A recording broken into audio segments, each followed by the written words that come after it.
Ongi etorri Zientzia Euskaraz kanalera. Aurreko eguneko bideoak izan zuen harrera ikusita, gaurko bideoan uraren zikloaren inguruan hitz egingo dugu. Bideoarekin hasi aurretik ez ahaztu gure kanalean arpidetzea eta like ematea honelako bideo gehiago ikusi nahi badituzu. Eta besterik gabe hasi gaitezen uraren zikloaren bideoarekin. Eta prozesu eta fenomeno guztien txaparekin hasi aurretik, komeni da uraren zikloari buruzko sarrera bat egitea. Uraren zikloa lurreko uraren etengabeko mugimendu prozesua da. Bertan, atmosferak, lurrazalak eta ur-iturri ezberdinek parte hartzen dute. Ziklo hau hainbat prozesuk osatzen dute. Lurruntzea, kondentsazioa, prezipitazioa, jariatzea, transpirazioa eta evapotranspirazioa. Etengabe errepikatzen da eta funtseskoa da lurreko bizitzari eusteko. Hauek dira uraren zikloaren funtzio nagusietako batzuk. Urgezaren hornidura, klimaren erregulazioa, paisaiaren igadura eta modelatzea, mantenugaien zikloa eta oreka ekologikoa mantentzea. Laburbilduz, uraren zikloa ezinbesteko prozesua da lurreko bizitzarako. Izan ere, ezinbesteko urgezaren banaketa ziurtatzen du, klima erregulatzen du, paisaia osatzen du eta ekosistemak sostengatzen ditu. Txikitan, uraren zikloa azaldu ziguten arren, gaur egun zaila egiten zaigu benetan gogoratzea zertan datzan prozedura hau. Lasai, nik azalduko dizut. Eguzkiak itsaso eta ozeanotako ura berotzen du eta lurrun bihurtzen du.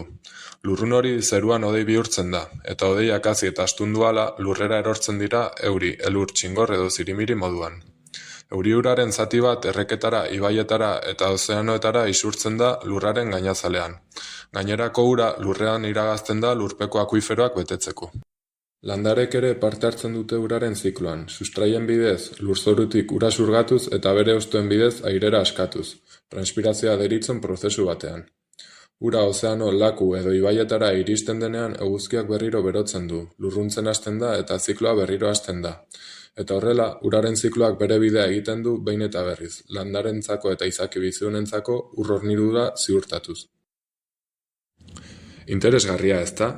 Prestatu kontatuko dizuedanarekin hunkitu egingo baitzarete.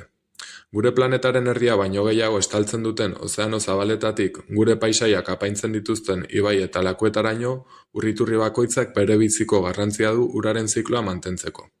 Iturri horiek uraren bizi gordailuak ez ezik ekosistema konplexuak ere badira, eta planetako bizi dibertsitate paregabeari eusten laguntzen dute.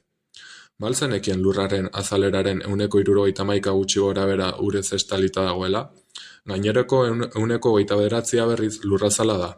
Ur hori batez ere ozeanoetan, itsasoetan, ibaietan, lakuetan, glaziarretan eta izotz geruzetan dago.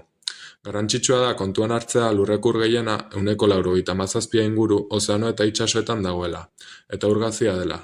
Aitzitik 2% inguru baino ez da urgeza, eta horren zati txiki bat giza kontsumorako eta beste jarduera batzuetarako irisgarria da. Hauek dira ur-iturri nagusiak, ozeano eta itsasoak, ibai eta lakuak, lurpeko urak eta glaziarrak. Uraren zikloaren ondorioz, hainbat prozesu eta fenomeno gertatzen dira. Horien artean aipagarrienak ondorengoak dira. Uraren banaketa. Uraren zikloak planeta osoan zehar berbanatzen du ura. Lurreko bizitzarako urgezaren etengabeko hornidura ziurtatuz. Hori funtsezkoa da ekosistema osasuntsu mantentzeko eta edateko uraren nekazaritzaren eta industriaren giza beharrak asetzeko. Klimaren erregulazioa. Uraren zikloak funtsezkoa da klimaren erregulazioan. Lurrazaletik eta ur gorputzetatik ura lurruntzeak hodeiak sortzen eta prezipitatzen laguntzen du, eta horrek planetaren oreka termikoa mantentzen eta beroa uniformeago banatzen laguntzen du. Igadura eta paisaiaren moldaketa. Mugitzen ari den urak, euri, ibai edo glaziar moduan, lurzoruaren igadura eragin dezake eta paisaia denboran zehar modelatu. Horrek lurren topografiari forma eman diezaioke, haranak, arroilak eta beste ezaugarri geografiko batzuk sortuz. Uholdeak eta lehorteak. Uraren zikloak muturreko gertakariak eragin ditzake, hala nola uholdeak eta lehorteak. Prezipitazio handiek bat-bateko uholdeak eragin ditzakete, eta euri eskaziek lehorteak eragin ditzakete, nekazaritzan, edateko uraren eskuragarritasunean eta ekosistemetan eraginez. Aipatu dugun moduan, uraren zikloaren ondorioz, ur geza munduan zehar banatzen da, biodibertsitateari, klima ereduei eta bizi forma guztietarako ur baliabideen eskuragarritasunari eraginez.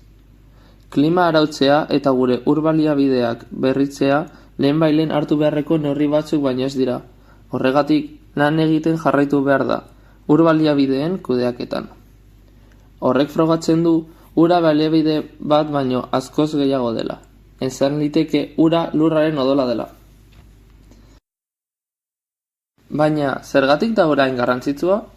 Hasteko, uraren ziklo ulertzea funtsezkoa da gure ur baliabideak modu jasangarrian kudeatzeko, egungo eta etorkizuneko belaunaldientzako edateko ura ziurtatu nahi badugu. Uraren ziklo eraginkorrik gabe, giza kontsumoan ez ezik nekazaritzan, industrian eta ekosistema naturaletan ere eragina izango lukeen eskaseari aurre egin beharko genioke. Gainera, ura ezinbesteko baliabidea da giza ekonomiarako eta ongizaterako. Eta klima aldaketa dela eta uraren ziklo aldatu ote da? Askok dakizuenez, erantzuna baiezkoa da. Izan ere, ezin dugu ahaztu klima aldaketa uraren zikloa aldatzen ari dela. Muturreko gertaerak areagotuz, hala nola, lehorteak eta uholdeak. Eta horrek erronka esanguratsuak dakartza gure gizatearentzat eta ingurumenarentzat. Berotze globalak uraren zikloa azkartza eragiten du. Horren ondorioz, ur-gezaren eskuragarritasuna aldatu eta muturreko baldintza meteorologikoak areagotzen dira. Eta aldaketa horiei aurre egiteko behar horrek ekintza global koordinatua eskatzen du. Hau izan da dena. Espero dugu lur planetaren inguruan zeozer berria ikasi izana. Eskerrik asko bideoa ikusteagatik.